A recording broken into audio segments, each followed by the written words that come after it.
전능하신 아버지 하나님, 천지의 창조주를 믿습니다. 나는 그의 유일하신 아들 우리 주 예수 그리스도를 믿습니다. 그는 성령으로 잉태되어 동정녀 마리아에게서 나시고 본디오 빌라도에게 고난을 받아 십자가에 못 박혀 죽으시고 장사된 지 사흘 만에 죽은 자 가운데서 다시 살아나셨으며 하늘에 오르시어 전능하신 아버지 하나님 우편에 앉아 계시다가 거기로부터 살아있는 자와 죽은 자를 심판하러 오십니다. 나는 성경을 믿으며 거룩한 공교회와 성도의 교제와 죄를 용서받는 것과 몸의 부활과 영생을 믿습니다. 아멘.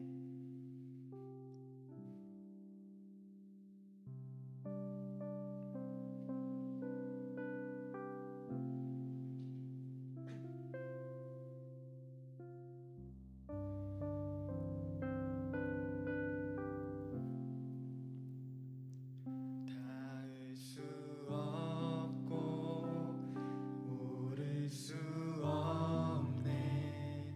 사망의 권세 놓인 우리 절망 가운데 하늘을 보며 주의 이름 나 부르네.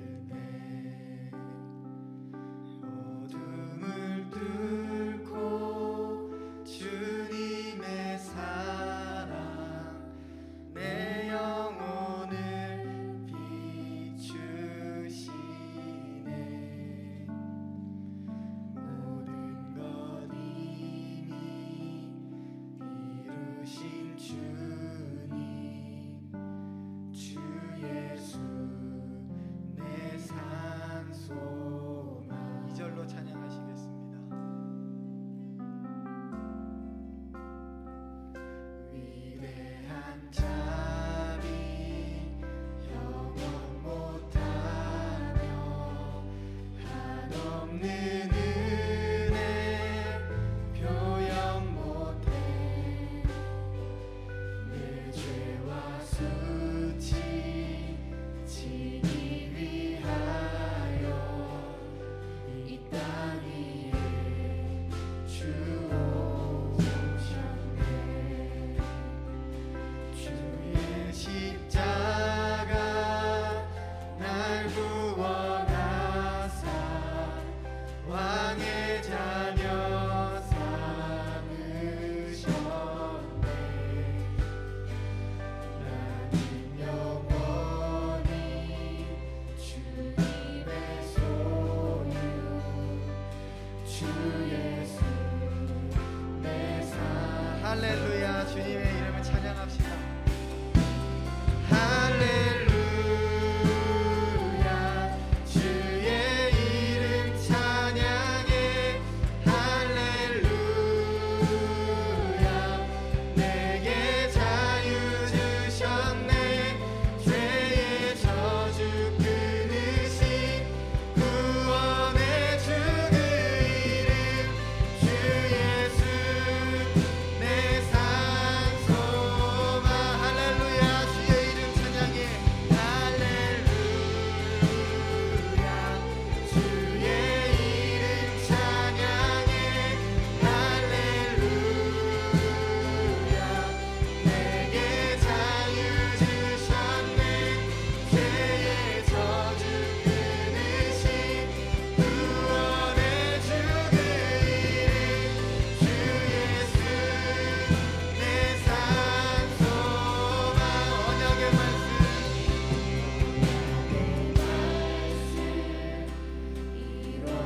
이루어지나치 주님의 호흡 시작됐네. 죽음이 되신 유다의 사자 우리의 주 부활하셨네. 언약의 말씀 언약의 말씀 이루어지나치 주님의 호흡 시작됐네. 주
만왕의 왕이신 주님을 찬양하면서 예배 자리 가운데 나아갈 때에 주님만이 나의 왕이시며 주님만이 나의 산 소망이십니다 고백하면서 나아가길 원합니다. 다 같이 기도하시겠습니다. 하나님, 주님만이 나의 왕이시며 주님만이 나의 산 소망이심을 고백합니다. 주님, 우리가 예배 자리 가운데 나아갈 때에 주님 이곳 가운데에 찾아오셔서 아버지 우리의 고백을 받아주시고 우리의 찬양을 받아주시고 우리의 예배를 받아주시옵소서. 주님, 나쁜 아들 우리가 높고 높은 주님 앞에 나아갈 때에 정결한 자세로 거룩한 자세로 주님 앞에 나아가길 원합니다. 주님, 우리가 주님을 찾을 때에 주님 우리에게 얼굴을 보이시사 주님 우리가 주님을 더욱 깊이 알아갈 수 있는 그러한 예배 시간이 될 수 있도록 주님 함께하여 주시고 주님 함께하여 주시고 우리의 예배를 받아주시옵소서. 할렐루야. 주님의 이름을 찬양합니다. 우리의 산 소망이시며 우리의 만왕의 왕이시고 온 우주를 창조하신 주님을 찬양합니다. 주님, 낮고 낮은 죄인인 우리가 주님 앞에 나아갈 때에 주님을 바라는 마음으로 간절한 마음으로 주님 앞에 나아갑니다. 주님, 우리와 함께하여 주시고 우리를 만나주시고 주님 우리를 새롭게 하여 주시고 이 예배 가운데에 자정하사 주님 우리를 다스려 주시길 원합니다. 주님 함께하여 주시옵소서. 오늘 예배 주님께 올려드립니다. 예수님 이름으로 기도드립니다. 아멘.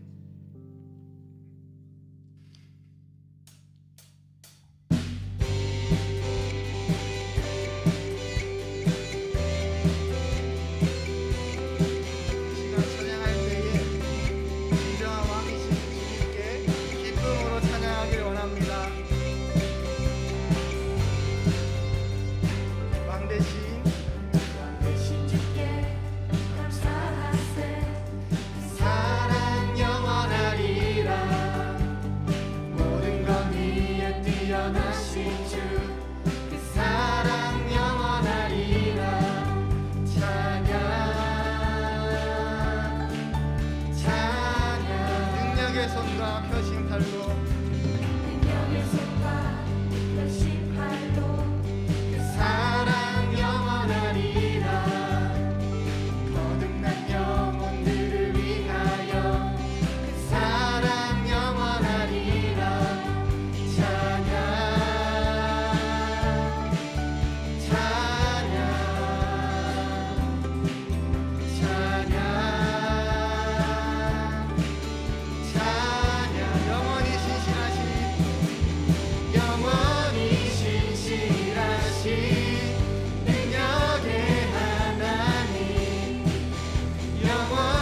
자유케 하시네.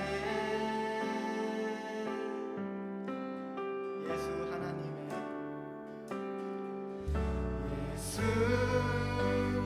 하나님의 완전한 사랑, 예수 하나님의 값없는 은혜, 예수 하나님의 놀라운 지혜, 아름다운 그 이름 예수. 처음부터 찬양하시겠습니다. 십자가를 참으신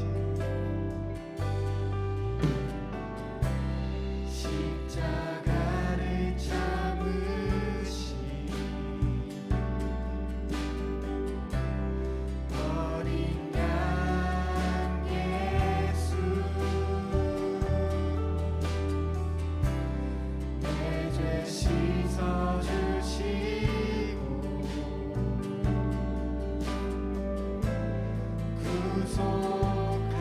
구속하셨네.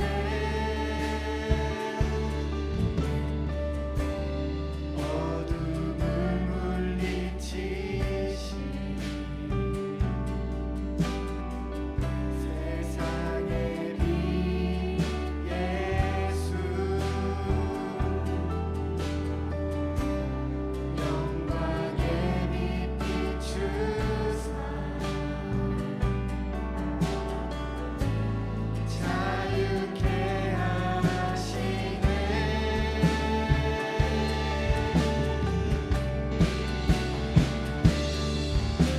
예수 하나님의 완전한 사랑, 예수 하나님의 값없는 은혜, 예수 하나님의 놀라운 지혜,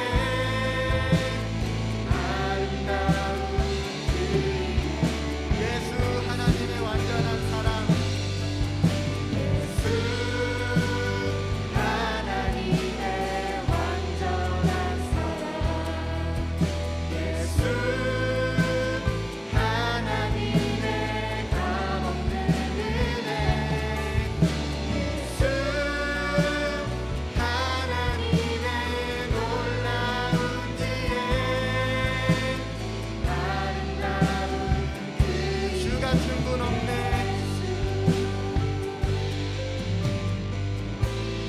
주 같은 분 없네. 주께 영광 돌리세. 주 같은 분 없네. 주께 영광 돌리세. 주 같은 분 없네. 주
기도하심으로 예배 자리 가운데에 계속해서 나아가도록 하겠습니다. 기도하시겠습니다.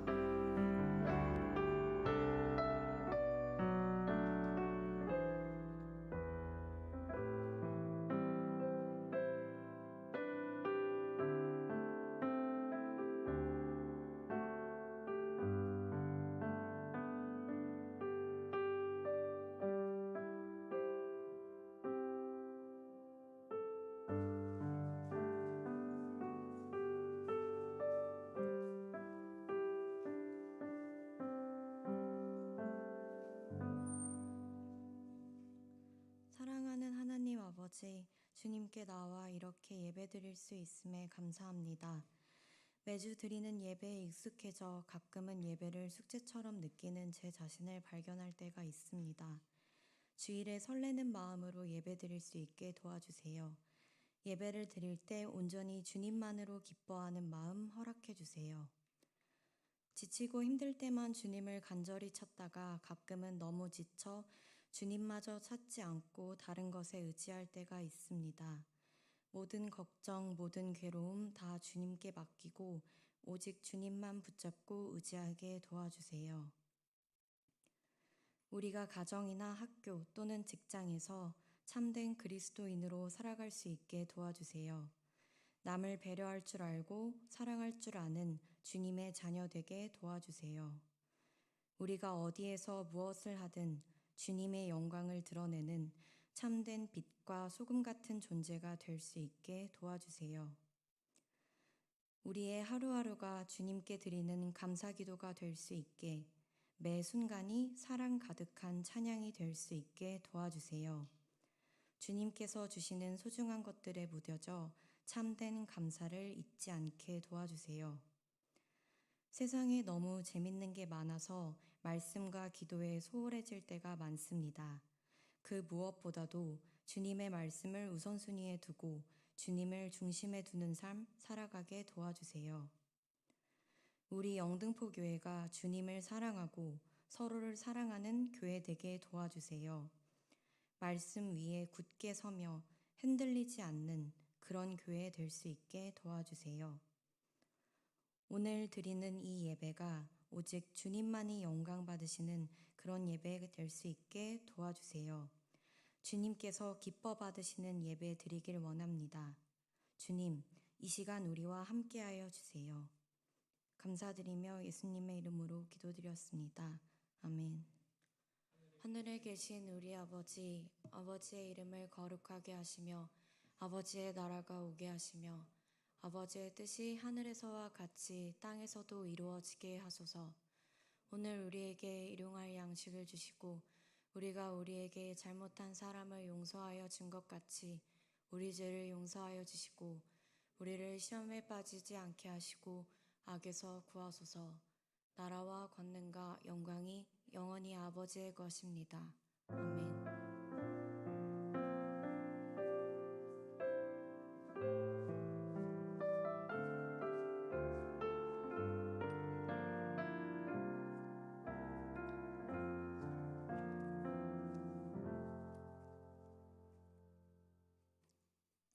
하나님의 말씀은 신약성경 베드로전서 1장 1절부터 2절까지의 말씀입니다. 베드로전서 1장 1절부터 2절까지의 말씀입니다. 두 절 말씀 우리 함께 한 목소리로 1절과 2절 읽도록 하겠습니다. 예수 그리스도의 사도 베드로는 본도, 갈라디아, 갑바도기와 아시아와 비두냐에 흩어진 나그네 곧 하나님 아버지의 미리 아심을 따라 성령이 거룩하게 하심으로 순종함과 예수 그리스도의 핏부림을 얻기 위하여 택하심을 받은 자들에게 편지하노니 은혜와 평강이 너에게 더 많을지어다. 아멘. 지난 5월부터 6월까지죠. 우리 리바이벌이라는 주제로 신앙의 기초적인 부분을 한번 두드려 봤습니다. 이제 다시 새로운 달이 시작이 됩니다. 7월부터 8월까지 리빙 호프란 제목, 산소망이라는 주제를 가지고 2달 동안 우리 공동체가 이제 베드로 전서 말씀을 함께 살펴보고자 합니다. 소망합니다. 이 2달 동안 이 말씀을 통하여서 현재 코로나19 시대를 살아가고 있는 우리의 삶에 수많은 변화가 있을 것입니다. 그 가운데 살아있는 소망을 각 개인의 삶과 그리고 우리 공동체가 발견하는 시간이 되길 바랍니다. 오늘은 첫 시간이라 개론적인 부분을 먼저 좀 나누고 함께 말씀을 보도록 하겠습니다. 베드로전서, 누가 쓴 편지 글일까요? 베드로전서. 베드로가 쓴 편지의 글입니다. 편지의 글이다 보니 편지를 보낸 사람과 그리고 이 편지를 받는 그 사람을 알아야 잘 이해할 수가 있습니다. 예를 들어 이런 거죠. 제가 길을 가다가 어떤 낯선 사람이 저에게 편지를 줍니다. 편지를 조심스럽게 제가 뜯어봤습니다. 편지에 사랑해 써 있습니다. 제가 무슨 생각을 하게 될까요? 돈을 빌려달라는 건가? 아니면 뭔가 광고진가? 별 생각 없이 그냥 읽고 자연스럽게 이렇게 쓰레기통으로 갈 확률이 상당히 높겠죠. 그런데 9살인 제 아들이 색종이를 꼬깃꼬깃 갖고 와서 저한테 이렇게 색종이인지 쓰레기인지 모를 정도로 해서 갖고 와서 딱 저에게 줍니다. 그리고 제가 그걸 색종이를 딱 열어봤는데 사랑이 써 있는 겁니다. 전 무슨 생각을 하게 될까요? 드디어 얘가 철이 났어. 드디어 이 잘못을 다 깨닫고 드디어 아빠한테 사랑에 고백하는구나. 편지의 그 안에 내용을 이해하기 위해서는요, 편지를 보낸 사람과 그다음에 편지를 받는 사람을 잘 알아야 합니다. 베드로전서 이 편지를 쓴 사람은 베드로입니다. 하나님께서 이 베드로를 제자로 부르시고 그에게 사람 낳는 업으로 이 사명을 주셨습니다. 그 사명을 삼일교회 송태균 목사님은요 3가지로 표현했는데 잠시 그 3가지를 좀 나누어 보겠습니다. 첫 번째 사명은, 베드로에게 주신 사명은 할례자의 사도입니다. 갈라디아서 2장 8절을 보면은 이렇게 나와 있습니다. 베드로에게 역사하사 그를 할례자의 사도로 삼으신 이가 또한 내게 역사하사 나를 이방인의 사도로 삼으셨느니라. 갈라디아서 혹시 누가 쓴지 아시나요? 바울입니다. 이 바울의 표현에 빌리자면은 베드로는 할례자의 사도, 그리고 바울은 이방인의 사도로 삼으셨다 말합니다. 베드로에게는 할례자, 즉 유대인들의 사도로, 그리고 바울에게는 이방인의 사도로 각각에 맞는 이 사명을 하나님께서 주셨다는 것입니다. 한때 이 바울은요, 이 선교 여행을 하면서 선교의 방향을 아시아 쪽으로 잡았던 적이 있습니다. 아시아 쪽으로 계속하면서 이제 복음을 전하는데 신기하게 사람들이 많이 모이고 복음을 받아들이고 여러 가지 기적과 이적이 일어납니다. 흔히들 말하는 성공적인 사역이 계속 연속적으로 이어지게 됩니다. 그런데 이상하게도 하나님께서는요, 이 베드로에게 그 길이 아니다 하면서 계속해서 막으십니다. 하지만 그럼에도 불구하고 바울은 이 자신의 사역 방향을 아시아로 계속 갖고 자신의 생각을 꺾지 않았습니다. 하는 사역마다 너무나 잘 되고 있었기 때문에 그 사역들을 보면서 이것은 하나님의 뜻이구나, 이런 생각을 가지고 계속해서 아시아 쪽으로 나갔습니다. 결국 하나님께서는 이 바울에게 마게도냐 환상을 보이시면서 바울을 막으십니다. 바울의 고집을 꺾으시고 아시아의 반대쪽인 유럽이죠, 이 마게도냐 쪽으로 바울의 방향을 틀으십니다. 그제서야 이 바울은 이 고백을 하게 되는데 사도행전 16장 10절 말씀입니다. 우리 함께 읽어보도록 하겠습니다. 바울이 그 환상을 보았을 때 우리가 곧 마게도냐로 떠나기를 힘쓰니 이는 하나님이 저 사람들에게 복음을 전하라고 우리를 부르신 줄로 인정함이로라. 인정한다고 합니다. 이제서야 생각을 꺾고 하나님을 인정한다고 이 바울은 고백하는 것입니다. 한마디로 바울은 하나님께 설득당한 것입니다. 여러분, 우리 모두에게는요 비전이 있습니다. 그런데 이 비전은 하나님께 설득당하는 것입니다.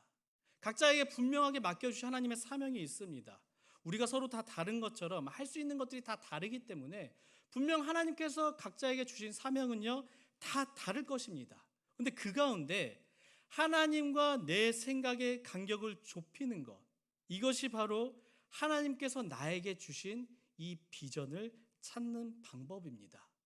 흔히도 오해할 수가 있습니다. 내가 하는 일이 잘 되고 있잖아. 내가 너무나 하고 싶었던 일이었잖아. 내가 꼭 이루고 싶은 일이었잖아. 그런데 그런 일들이라고 모두 다 하나님께서 주신 비전이 아니라는 것입니다. 비전은 나의 생각이, 나의 삶이 하나님께 설득당하는 것입니다. 하나님께서는 바울에게는 유럽을 향한 이 비전을 주셨고, 베드로에게는 아시아와 아시아에 흩어져 있는 이 유대인들을 향한 비전, 할례자의 사도로서 비전을 주신 것입니다. 이것이 첫 번째 베드로에게 주신 사명입니다. 두 번째 베드로에게 주신 사명은 형제를 굳게 하는 것입니다. 누가복음 22장 31절과 32절을 함께 읽어보도록 하겠습니다. 시몬아 시몬아 보라 사탄이 너희를 밀가부르듯 하려고 요구하였으나 그러나 내가 너를 위하여 내 믿음이 떨어지지 않기를 기도하였노니 너는 돌이킨 후에 내 형제를 굳게 하라. 최후에 많지 않은 이제 제자들과 예수님이 나누고 예수님께서 그들에게 말씀하시죠. 야, 너희 중에 나를 파는 자가 있을 것이다. 그러면서 십자가의 죽음을 예고하셨습니다. 그 가운데 예수님께서 베드로에게 하신 말씀이 우리가 조금 전에 읽었던 이 누가복음 말씀입니다. 너를 위하여 내가 기도할 테니 너희들의 형제를 좀 굳게 해주렴. 동변상련이란 말이 있습니다. 아픈 사람에게는 똑같은 이 아픔을 겪어본 사람들의 그 한마디가 위로가 된다는 것이죠. 암투병을 하고 있는 사람에게는요, 암투병을 경험한 이의 말 한마디가 할 수 있어. 이 말 한마디가 굉장히 큰 힘이 됩니다. 너무나 사랑했던 이 가족과의 이별을 경험한 사람에게는 또한 그 아픔을 경험한 다른 사람의 말 한마디가 큰 힘이 되죠. 행여나 사랑하는 그 사람 누군가와의 아픔을 겪은 사람에게는 그 아픔을 경험한 또 다른 누군가의 그 말 한마디가 굉장히 큰 위로가 됩니다. 우리가 베드로 하면은요, 떠오르는 큰 사건이 하나가 있습니다. 어떤 사건이죠? 좀 부끄러운 사건이죠. 베드로 부인 사건. 닭이 울기 전에 3번 부인한다. 예수님께서는 이미 베드로가 이 부인할 것을 너무 잘 알고 있었습니다. 그런데 그럼에도 불구하고 말씀하신 것입니다. 베드로야, 내가 너를 위해 기도할 테니 너는 너의 마음을 돌이킨 이후에 내 형제를 좀 굳게 해주렴. 베드로는 이런 큰 부끄러운 사건, 실패의 사건이 있었기 때문에 또 다른 실패를 경험한 사람을 위로해 줄 수 있었던 것입니다. 어떻게 보면 베드로는요, 이 오순절 다락방에서 수천 명을 회개시킨 경험이 있는 이런 경험도 있습니다. 죽은 자를 살렸던 경험, 수많은 치유의 이적을 보인 이력이 있기 때문에 그 당시 초대교회 가운데 베드로는 뛰어난 리더의 자리에 오를 수 있었습니다. 그런데 이 베드로는요, 자신을 드러내며 사역을 하지 않습니다. 이 베드로는 순교하기 전까지 소리 없이 아파하는 이들을 보며 보듬어가며 사역을 해나갔습니다. 이것이 바로 예수님께서 베드로에게 주신 두 번째 사명이었습니다. 세 번째 예수님께서 베드로에게 주신 사명은 너무나 유명한 구절이죠. 내 양을 먹이라, 이 사명이었습니다. 예수님의 예고하신 대로 이 베드로는 넘어지게 됩니다. 예수님을 이 부인한 사건 이후에 베드로에게 주신 그 사명을 다 잊어버리게 되고 바닷가에 나가 자신이 버렸던 그물을 다시 집어올리게 됩니다. 그리고 바다를 향해 던지게 되죠. 근데 이상합니다. 이 고기가 한 마리도 잡히지 않는 것입니다. 제자로서 그렇게 부인하지 않겠다던 예수님을 부인한 경험이 있는 베드로, 어부인데도 불구하고 밤새 고기 한 마리를 잡지 못하는 베드로, 어떻게 보면 좌절의 연속입니다. 그런 좌절에 빠진 베드로에게 부활하신 예수님께서 찾아오십니다. 그리고 그물을 저쪽으로 던지라고 하죠. 그 말씀대로 베드로는 그물을 던지고 고기를 잡게 됩니다. 심지어 예수님께서는 아침 식사를 차려주시고 다시 한번 이 베드로에게 사명을 주십니다. 내 양을 먹이라. 이전에 베드로는 분명 의기양양한 사람이었죠. 다른 사람은 다 예수님을 버려도 저만큼은 예수님 알잖아요. 저만큼은 절대 예수님을 버리지 않겠습니다.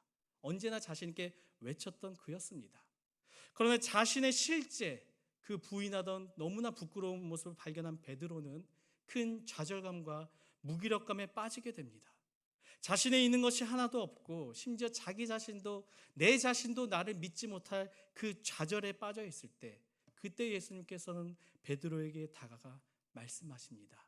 내 양을 먹이라. 이것이 바로 세 번째 사명이었습니다. 여러분, 예수님께서는요, 힘이 넘쳤던 시절에 이 베드로를 사용하지 않으셨습니다. 이 베드로의 힘이 철저하게 다 빠졌을 때, 나는 아무것도 아닙니다, 이러한 자기 부인이 있을 때 예수님께서는 베드로를 사용하십니다. 어떤 운동이든 중요한 것 중에 하나가 있죠. 바로 힘을 빼는 것입니다. 내가 지금 지니고 있는 이 힘을 좀 빼야지만 내가 익숙한 그 행동에서 올바른 운동의 자세를 교정이 됩니다. 신앙생활도 마찬가지입니다. 여러분, 힘을 빼셔야 합니다. 내가 바라는 것들이 있죠. 그리고 그것을 이루려고 안간힘을 쓰고 있습니다. 내 생각대로, 내 이기심대로, 내 욕심대로 안간힘을 쓰고 있는 그 힘을 빼셔야 합니다.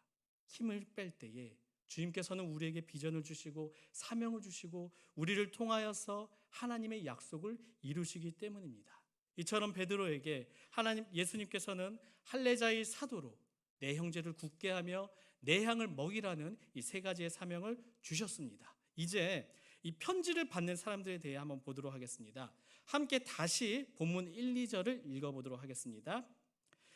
예수 그리스도의 사도 베드로는 본도, 갈라디아, 갑바도기아, 아시아와 비두니아에 흩어진 나그네, 곧 하나님 아버지의 미리하심을 따라 성령이 거룩하게 하심으로 순종함과 예수 그리스도의 핏부림을 얻기 위하여 택하심을 받은 자들에게 편지하노니 은혜와 평강이 너희에게 더욱 많을지어다. 이 구절을 보면 편지를 받는 사람은 누구죠? 어디에 있는 사람들이죠? 본도와 갈라디아와 갑바도기아와 아시아와 비두니아에 흩어진 나그네입니다. 언급하고 있는 이 도시들은 지금으로 본다면 바로 터키 근방입니다. 아시아에 흩어진 나그네들에게 베드로는 편지를 쓴 것입니다. 그런데 그냥 나그네가 아닙니다. 택하심을 받은 자들입니다. 즉, 이 아시아이란 땅에 흩어져 있는 이 유대인들을 의미합니다. 아까 베드로에게 주신 그 세 가지 사명 중에 첫 번째 사명이 무엇이었죠? 할례자의 사도, 유대인들의 사도의 사명이었죠. 그 사명을 베드로는 계속해서 이어가며 감당하고 있는 것입니다. 그렇다면 왜 이들은 아시아로, 예루살렘에 모여있던 유대인들이었겠죠, 왜 아시아로 흩어졌을까요? 그것을 알기 위해서는요, 이 본문의 시대를 잘 좀 알아야 합니다. 본문이 쓰여진 시대는요 AD 63년 겨울에서 64년 정도로 이렇게 보고 있습니다. 이 시기에는 거의 모든 세계가 로마의 지배 아래 있었습니다. 그런데 64년 7월 14일에 굉장히 큰 화재의 사건이 로마에 일어나게 됩니다. 이 화재를 낸 사람은 정확히 누구인지 밝혀지지 않았습니다. 폭력성이 강한 네로라 말하는 사람들도 있긴 하지만 정확히 누가 이 화재를 냈는지는 아직도 밝혀지지 않았습니다. 그런데 이 나라의 재앙이 생기게 됩니다. 그러면 사람들은 누구를 좀 원망하게 되죠? 누구에게 그 책임을 돌리게 되죠? 지도자에게 시선을 향하게 됩니다. 그만큼 중대하며 중요한 자리가 바로 왕의 자리이며 국가의 리더의, 지도자의 자리입니다. 로마의 큰 화재가 일어나자 이제 백성들의 모든 시선이 누구를 향했을까요? 네로 왕에게 향하게 됩니다. 그때 네로는 그 책임을, 이 시선을 어떻게든 다른 사람에게 돌리기 위해 이제 기독교인들에게 책임을 돌리게 됩니다. 저 화재는 기독교인들이 낸 것이다. 그때부터 이제 기독교인들이 핍박을 당하게 되는데 언제까지 받냐? 무려 313년 이제 기독교를 믿어도 됩니다. 이 공식적인 밀라노 칙령이 발표될 그때까지 무려 300년이란 이 기간 동안 기독교인들은 박해를 받게 됩니다. 어떠한 박해를 받았냐? 이 히브리서 11장 36절 37절을 보면은요, 그 당시 기독교인들이 받았던 이 박해를 이렇게 표현하고 있습니다. 함께 좀 읽어보겠습니다. 또 어떤 이들은 조롱과 채찍질 뿐 아니라 결박과 옥에 갇히는 시련도 받았으며 돌로 치는 것과 톱으로 켜는 것과 시험과 칼로 죽임을 당하고 양과 염소의 가죽을 입고 유리하여 궁핍과 환난과 학대를 받았으니. 굉장히 좀 상상 한번 해볼까요? 너무나 큰, 말로 표현하기 힘든 그 고난을 이 당시 기독교인들은 단 하나의 이유, 예수 그리스도를 믿는다는 그 이유 하나만으로 당했습니다.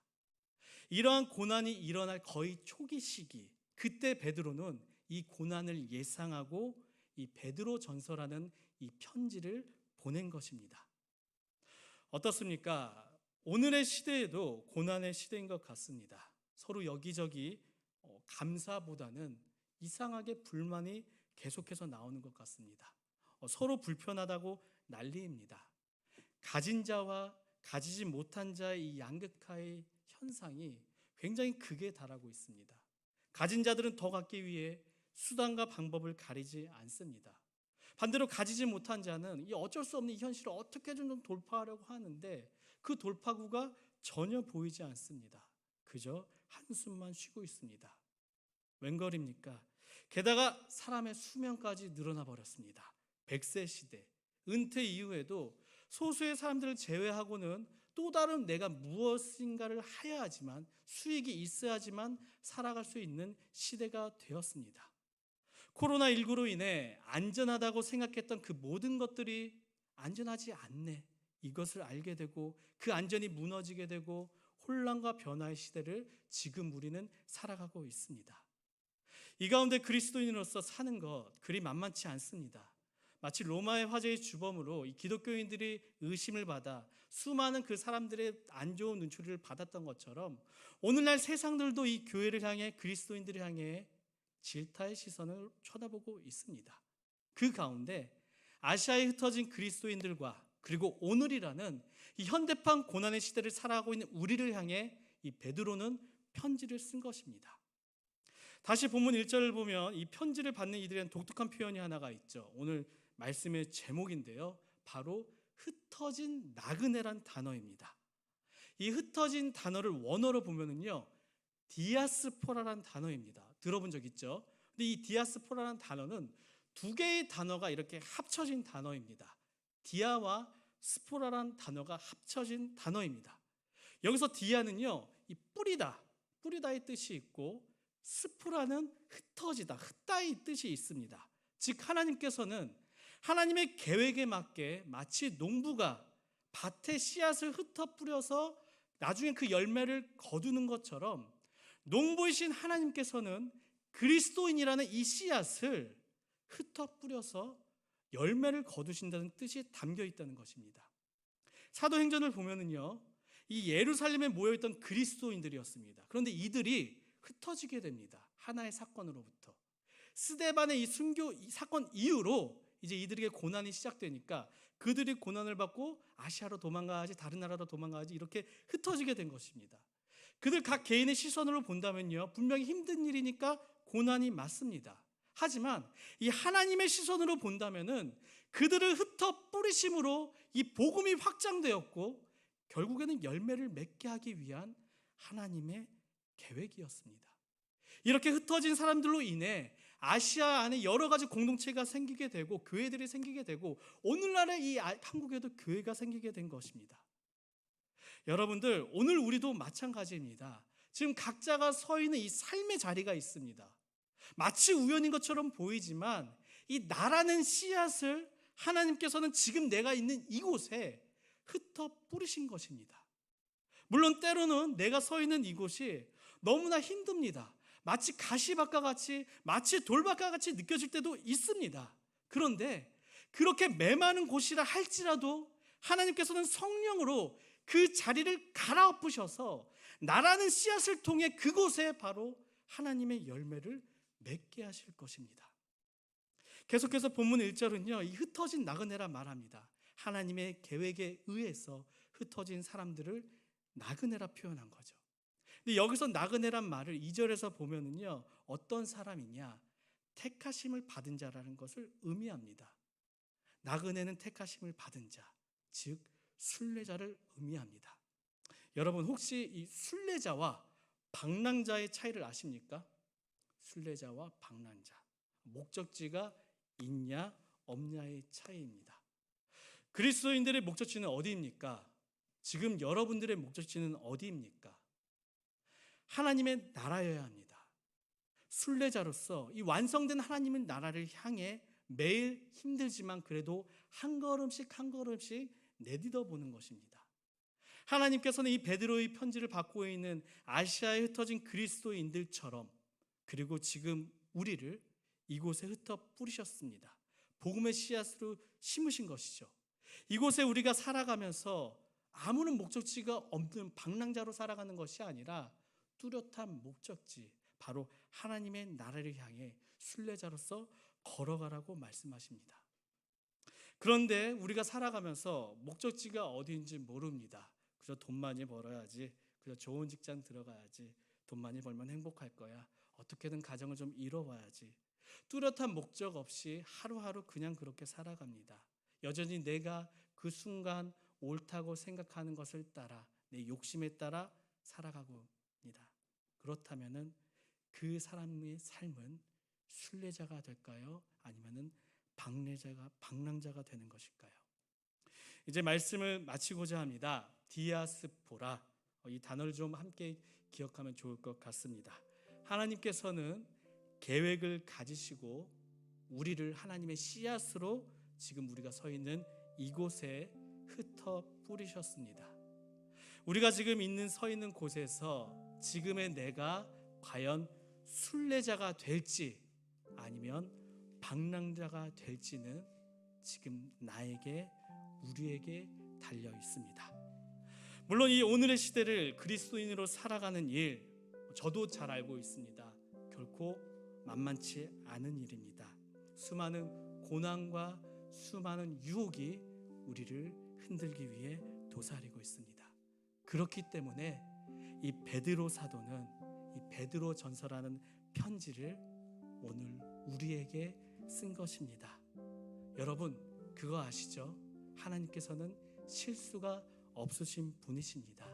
그 실수 없으신 하나님께서 지금 나를 이곳에 씨앗으로 뿌리신 것입니다.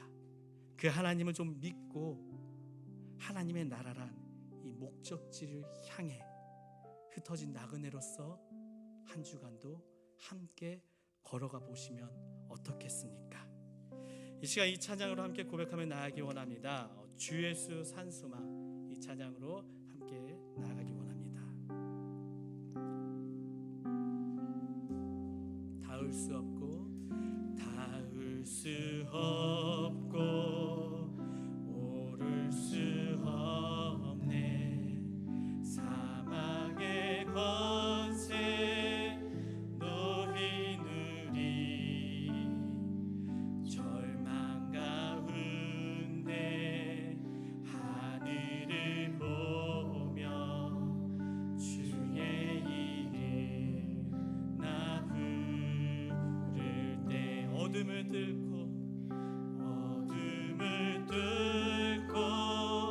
주님의 사랑 내 영혼을 비추시네. 모든 것 이미 이루신 주님 주 예수 내 산소망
함께 기도하며 나아가기 원합니다.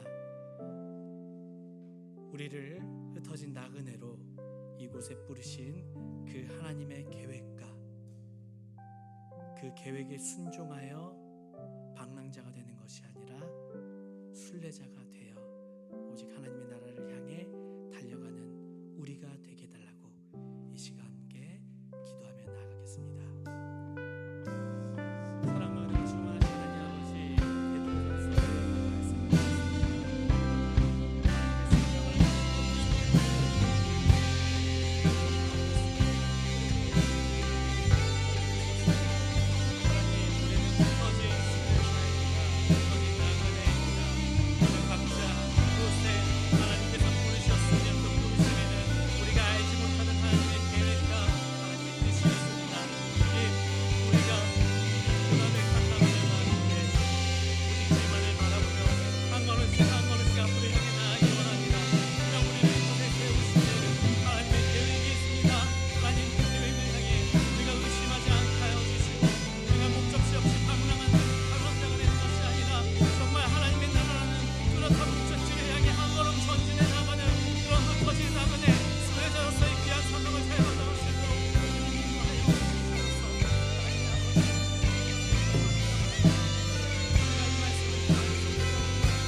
하나님 아버지, 우리를 이 땅에 흩어진 나그네로 하나님의 계획에 따라 세워주시니 감사합니다. 하나님께서 세우신 지금 이곳에서 우리는 여러 가지 수많은 고난을 만나게 될 것입니다. 그 가운데 실수가 없으신 우리 하나님만을 믿고 의지하여서 고난 뒤에 있는, 그리고 고난과 함께 있는 우리 주님을 바라보게 하여 주옵소서. 그리하여 한 주간 우리의 삶이 방랑자가 되는 것이 아니라 순례자로서의 흩어진 나그네가 되게 하여 주옵소서. 우리 공동체가 2달 동안 베드로 전서에 집중하고자 합니다. 코로나19를 비롯한 여러 가지 그리스도인으로서 우리가 흔들릴 때에 그 가운데 오직 소망을 하나님께 두며 하나님의 나라를 향해 전진하게 하여 주옵소서. 오늘 이곳에서도 순례자로서 마땅히 예수 그리스도의 성품을 본받아 예수님을 닮아가 선한 일들을 이루게 하여 주옵소서. 이 모든 말씀 살아계시고 지금 우리와 함께 하시는 예수 그리스도의 이름으로 간절히 기도드려옵나이다. 아멘.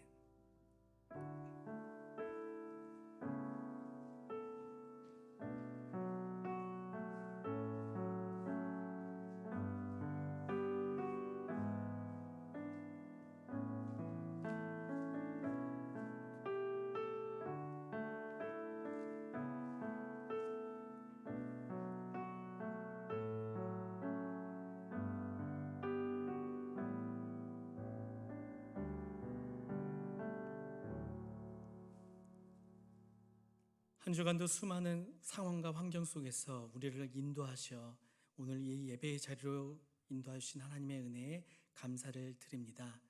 오늘도 우리에게 생명을 주시고 우리에게 이 세상을 맡겨주심에 감사하며 정성을 올려드립니다. 기뻐 받아 주옵소서. 주님, 코로나19로 인해 힘들어하는 이들을 만져주시사 그리고 그들의 고통을 공감하며 함께 도우며 살아가는 우리가 그리스도인들이 되게 하여 주옵소서. 예수님의 이름으로 기도드리오며 이제는 우리를 택함 받은 자로 부르시기 위해 십자가에 달리신 예수님의 은혜와 그 은혜로 택하신 하나님의 크신 사랑과 흩어진 나그네로서 오늘 하루도 버틸 만한 힘을 주시는 성령님의 함께 하심이 순례자로서 오직 하나님만을 바라보며 어떠한 순간에도 흔들리지 않고 예수님을 닮아가길 원하는 이곳에 모인 청년들 위해, 그리고 성도님들 위해 이제부터 영원까지 함께 하시기를 간절히 축원하옵나이다. 아멘.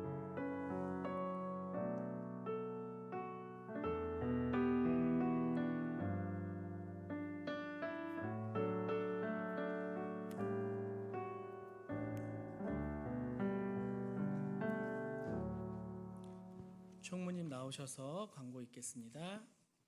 샬롬. 안녕하십니까 여러분. 한 주간 잘 지내셨나요? 예.